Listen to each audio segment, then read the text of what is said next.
yakni mengupayakan kestabilan di bidang ekonomi sama politik yang berlangsung selama 32 tahun, dan Bapak Soeharto diangkat menjadi presiden oleh Majelis Permusyawaratan Rakyat Sementara. Semua wilayah, khususnya wilayah Jawa, maka muncullah yaitu program keluarga berencana, yaitu sebuah program yang dimana 2 anak cukup. Kemudian yang kedua adalah pupuk yang diberikan oleh pemerintah, yaitu pupuk pestisida kimia.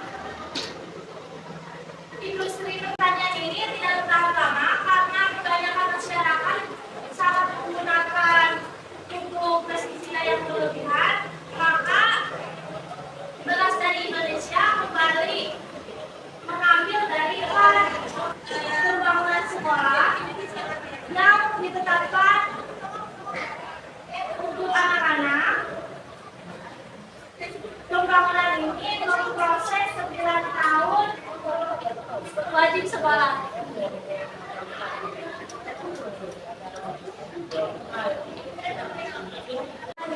Pembangunan pada masa reformasi. Karena pada masa Orde Baru itu mengalami krisisnya ekonomi kembali, maka dibangunlah pada masa reformasi. Karena pada masa itu mahasiswa demo ke gedung DPR. Pada masa reformasi ini dimulai sejak tahun 1998 yang dipimpin oleh B.J. Habibie ini ternyata cuma sebentar, yaitu cuma 1 tahun. Yaitu adalah kelebihan pembangunan pada masa reformasi saat Habibie yang pertama demokratisasi dan kebebasan pers.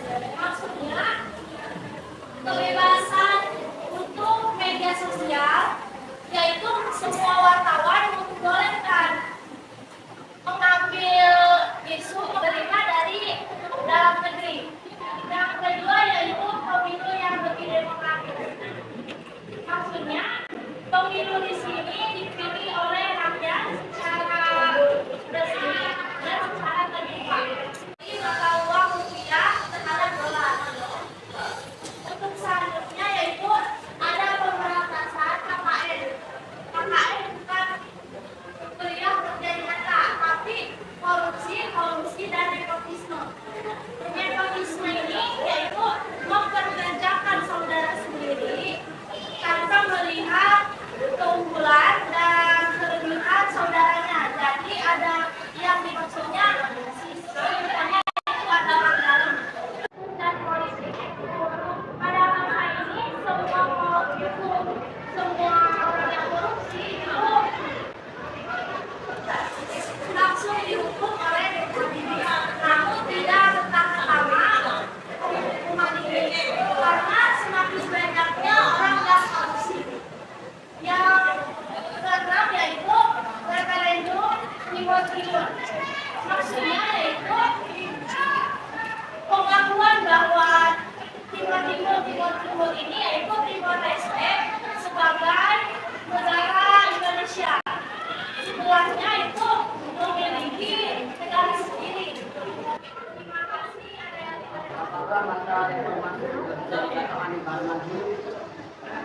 Reformasi ini belum dikatakan negara maju karena pada masa ini masih banyak orang kemiskinan dan penduduk negara Indonesia masih banyaknya yang korupsi dan tidak sekolah. Apa yang menyebabkan ekonomi Indonesia mengalami kesulitan pada masa Orde Lama?